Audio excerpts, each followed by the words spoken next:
Hello friends, Indian air force तरफ बहुत बड़ नोटिफिकेशन टी आसी फ्रेंड्स। एथिरे आपनकर एडमिट कार्ड आसी जोटा कि इंडियन एयरफोर्स एफकेट 2024 सेकंड फेज। एटा जो एफकेट आसी सेकंड फेज रे, ए जो सेकंड फेज रे आपनकर एडमिशन आपनकर फॉर्म अप्लाई चलथिला। एथिरे फॉर्म अप्लाई सरी छि, एडमिट कार्ड एथिरे आपनकर एग्जाम डेट गुड को पहुंची छि।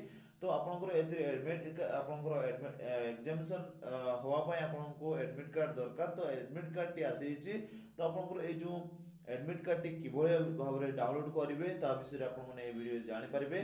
तो वीडियो टी स्टार्ट करिया पूर्व जो माने चैनल रे नुवा अछंती चैनल को सब्सक्राइब करिवे, आ वीडियो को लाइक करिवे, आ बेल आइकन क्लिक करके ऑल नोटिफिकेशन ऑन कर देबे।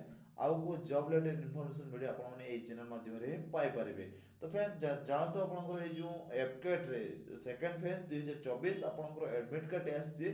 तो आपण माने केबेठरो डाउनलोड करि परिबे। तो फ्रेंड देखंतु ए जो एडमिट कार्ड टे आपण माने डाउनलोड करिवे। देखंतु 1 जुलाई रे आपनकर admit card for the FCAT 2024 is available for the download through candidate login from the 24 July. Okay, ये जो 24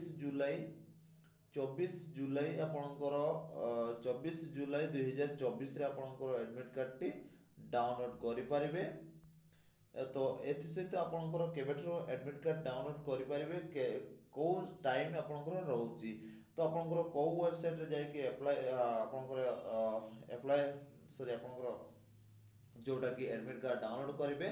तो आपनकर ए जो एफकेट ऑफिशियल वेबसाइट रे आपनकर एयरफोर्स ऑफिशियल वेबसाइट रे मु वीडियो रे डिस्क्रिप्शन रे दे देबी। सेथि जाय के आपन माने डाउनलोड करि परिबे। एथिरे एग्जामिनेशन सेंटर पर द आपनकर शेड्यूल डेट सब आपन माने डिटेल भाबरे एटा जणाई देबी।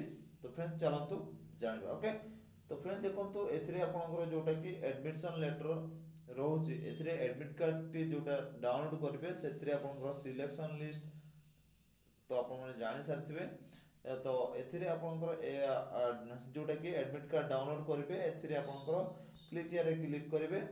तो आपन माने कोन करिवे ना प्रथम आपनकर एथिरे लिंक आसी जिवो। ए जो लिंक टी आपन माने क्लिक करिवे। ओके, लिंक क्लिक कला परे आपनकर एमती आपनकर ऑफिशियल वेबसाइट रे आपन आसी जिवे। एची आपन माने क्लिक करके देखंतु आपण माने से लिंक रे क्लिक कला परे आपनक सामने रे एमती इंटरफेस आसी जिवो। इंटरफेस हैला परे आपनकर जोटा कि एडमिट आपण डाउनलोड करिवे सेतिरे आपनकर जदी आईडी रहितबे जेतेबे फॉर्म अप्लाई करथिबे सेतिरे आईडी जदी रहितबे से आईडी देबे, आईडी नंबर देबे, तापर आपनकर पासवर्ड देबे।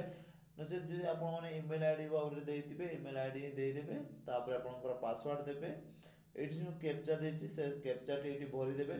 कैप्चा टी भरि देला परे आपनकर एठरे साइन इन करिवे। तो मु आपनको साइन इन करके देखि पारनी जेहेतु मु आपन एठी लॉगिन करनी। तो आपण माने ए जो सेकंड पेज आपण देखुचंती एथिरे आपण लॉगिन करके एडमिट कार्ड आपनको सामने रे आसी जिवो। आपण माने एडमिट कार्ड देखेबो सेठी आपण माने एडमिट कार्ड टी डाउनलोड करि देबे। तो ये थिला आपण माने छोटे इन्फॉर्मेशन आउ को एमिति जॉब रिलेटेड इन्फॉर्मेशन वीडियो आपण माने चैनल माध्यम रे पाई परिबे। तो वीडियो को एठी शेष करछु, नेक्स्ट वीडियो देखाबा। जय हिंद, जय जगन्नाथ।